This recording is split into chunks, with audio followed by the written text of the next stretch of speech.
Previously on Sailing Ruby Rose, we shipped our beautiful catamaran from Thailand to Turkey, and unfortunately when we arrived in Turkey we saw that there was a lot of rust damage to the entire exterior of the boat, in particular the hulls. So we contacted the shipping company, they sent a surveyor, they agreed to cover the costs, which we are very relieved about, because when we hauled out Ruby Rose 2 we saw that the rust damage was far more extensive than we had ever anticipated. Keep watching this week's episode. We are going to cover everything that we did for Ruby Rose 2 while she was on the hard. This includes all of the repairs, but also a lot of warranty work.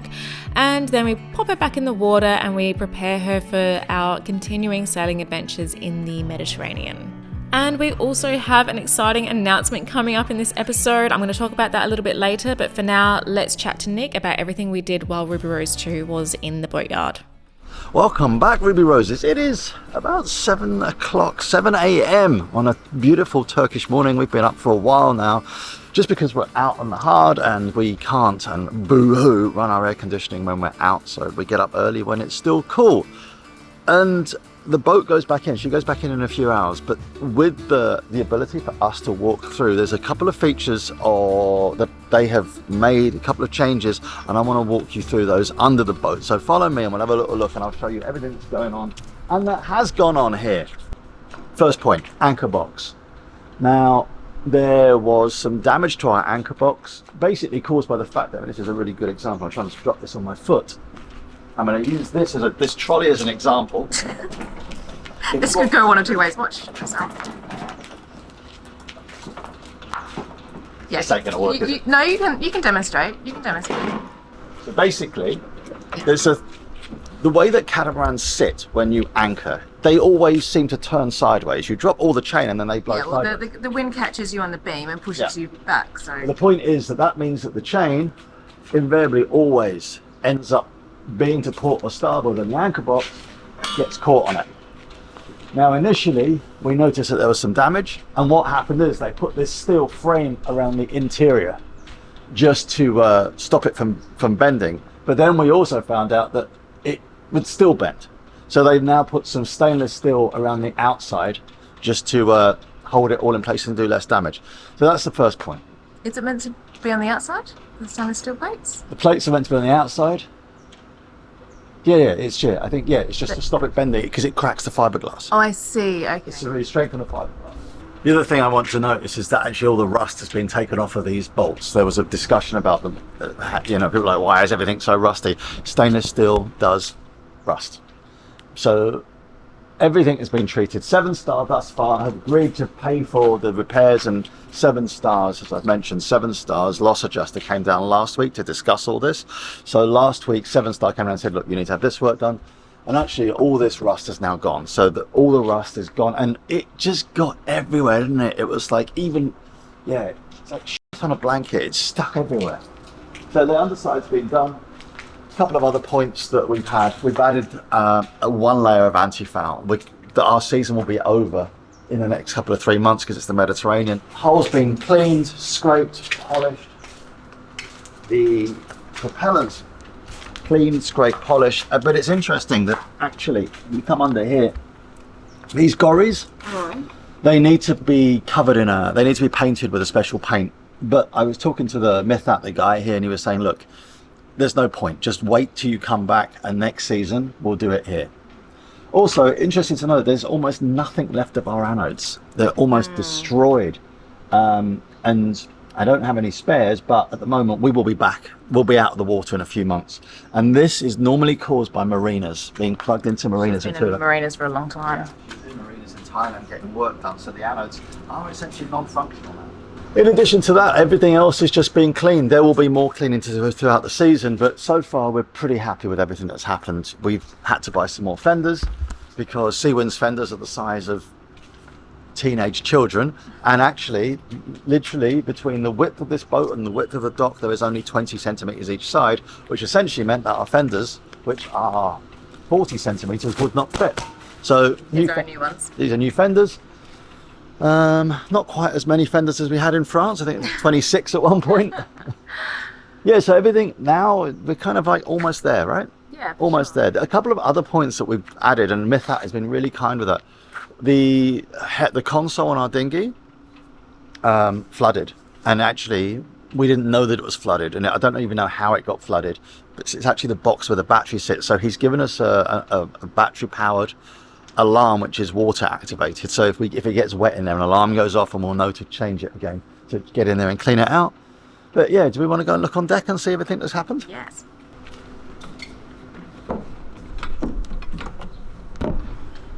Deck, there's another couple of bits to do.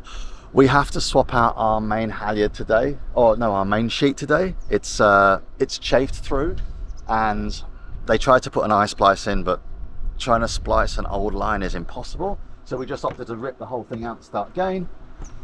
And then other work, everything has been checked. The fenders are on deck, and in about 2 hours we go back in the water. So there's a lot of work being done. Everything is now spotless again. Because of the anti-fouling, there is now anti-foul dust on the stern. But once we get back into the water today, we should be able to brush it all off. It's just here they just put a bowline in it. But essentially, it's rubbing on this block. So it's that. I see. So it chafes through there. Yeah. And it's there when you're on port, it's okay, but when you're on starboard. Yeah. So I'm not sure what to do about that. I'd have to talk to James about trying to find some sort of design mod. The best thing to do is actually just put sacrificial tape around it. Yeah. Just tape it, and just keep changing it. It was now time for Ruby Rose 2 to make her way over to the wet dock, and while we're watching some b-roll of that, I wanted to pick up on some comments from last week's episode, where a lot of you were saying, and a lot of you watched last week's episode, and thank you, a lot of you were saying in the comments that the rust is not the problem, it is a symptom of the problem. The actual problem is that hot steel fragments have buried themselves into the gel coat, and that they will continue to rust unless they are removed.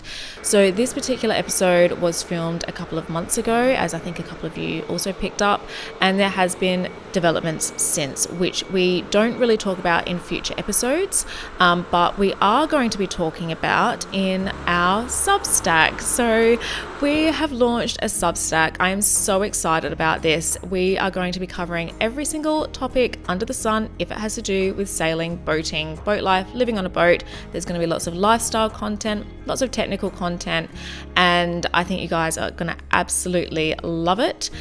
There is a link down below to subscribe to our Substack newsletter, and in our very first newsletter we have a few different pieces of content, one of which is a podcast, which I'm so excited about, and we are also going to be doing kind of a roundup of the damage to our boat due to shipping and talking about everything that has happened, including updates that took place after this episode. So if that is of interest to you, then click on that link below, subscribe to our Substack, and very soon you will be getting a newsletter being delivered to your inbox, which will cover all of this and so much more, including how much all of this cost us, or rather cost the shipping company. So if that's of interest, click the link below. And for now, let's get on with taking Ruby Rose 2 back to her berth.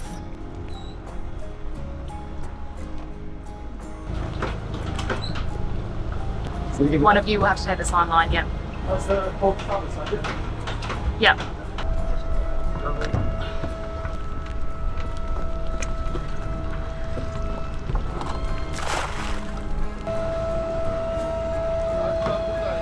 Yeah, just tie it off, and then just be prepared to loosen it.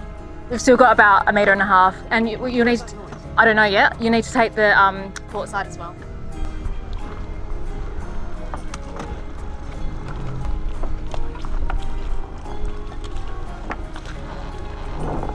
You can pull a little more. Little more? Yes, little more. Okay, enough. We're going for breakfast. Now, I know this is going to be a long-winded discussion, but this is our first time in Turkey. Of all the places we've been, we've travelled almost all the world, but of all the breakfasts I've ever had, Turkish breakfast is probably number one. I don't think there's ever been a finer breakfast. So, in the scope of like, Nick, you're talking shite, we are going to show you what a Turkish breakfast is, because, well, Before going to Turkey, I never realised that Turkish breakfast was a thing. You know, like you think of breakfast as an event, and I never realised. Here, do you want me to hold the camera? no, Oh, okay. Oh, I've got a videographer on my hands. You don't. You got me.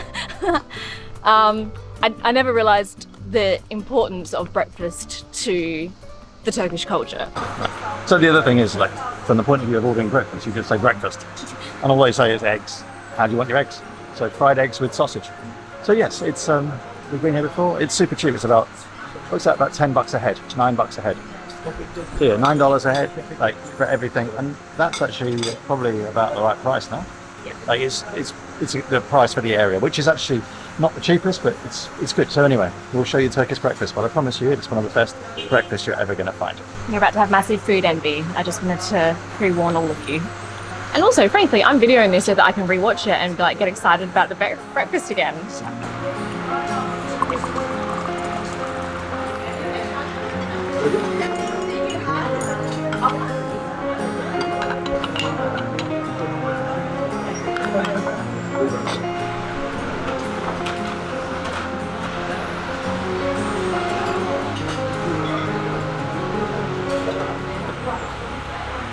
I want to eat, but I'm a social media influencer. There's still more to come, by the way. This is not finished yet.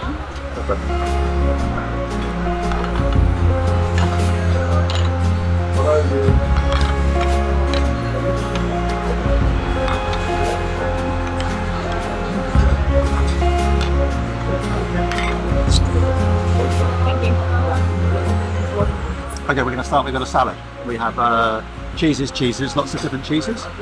There is butter and honey and toasted bread.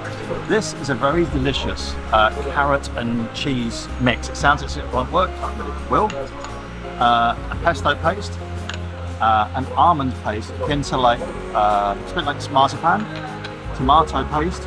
This is blackcurrant jam with cheese, and it is bloody delicious. Marmalade. This is marmalade. This is carrot jam. Carrot jam. There is a zucchini tapenade, 2 tubs of olives, fried bread, and then there are savoury donuts here. These savoury crisping stuffed with cheese, chips, and then finally we have fried eggs with sausage. It's breakfast. Just follow the chip. Yeah.